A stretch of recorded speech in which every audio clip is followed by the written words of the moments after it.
Kia ora, and welcome to Friday's Economy Watch, where we follow the economic events and trends that affect New Zealand. I'm David Chaston, and this is the international edition from interest.co.nz. And today we lead with news. Trade and tariffs are in the headlines, but their impact of higher inflation and slower economic activity are just starting to be seen. US initial jobless claims rose sharply last week in seasonally adjusted terms, the largest rise in 5 months.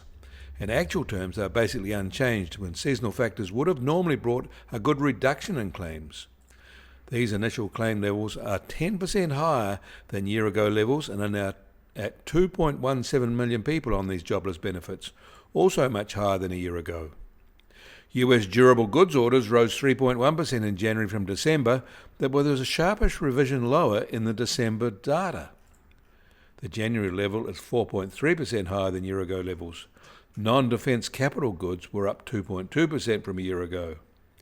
And the second estimate of the fourth quarter 2024 GDP for the US came in unchanged from the first at 2.3% growth. It would have been more, but they noticed higher inflation in the period, which trimmed the rising nominal expansion in the period. And pending home sales in the US fell 5.2% in January from a year ago, following a 5% drop in December. And today's downbeat American economic data release is extended to the Kansas City Fed Factory Survey, which fell in February, contracting its most in 5 months.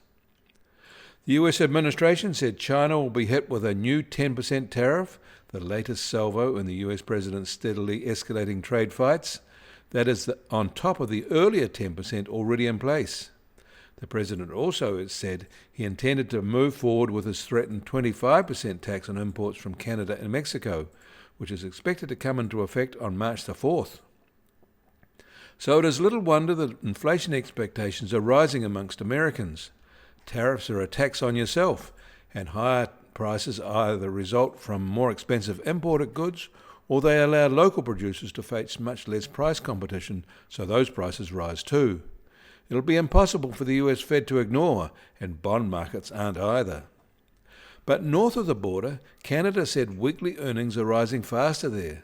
They rose 5.8% in December from a year ago in data released overnight, the fastest pace since March 2021. And staying in Canada, the reaction to the endless Trump insults are generating a Buy Canada, Buy US surge. And now apps are sprouting up, enabling such choices right in shop and supermarket aisles. Apparently there are export markets for such services, especially to Europe. The tracking of consumer and business sentiment in the EU, now almost as many are positive as negative, which is the best they've had in almost 3 years and slightly better than expected. With all the US tariff news, it'll be no surprise to learn that container freight rates fell another 6% last week, taking them 30% lower than year-ago levels, and now only up 85% higher than pre-pandemic levels. Usage of the Suez Canal is normalising now too. But bulk cargo rates shot up 32% last week from the week before to be 40% lower than year-ago levels. The US Treasury 10-year yield is now at 4.29% and up 2 basis points from this time yesterday. And the price of gold will start today at just under $2,875 an ounce, down $35 from yesterday. Oil prices are up $1 at $70 a barrel in the US, while the international Brent price is now just under $74 a barrel.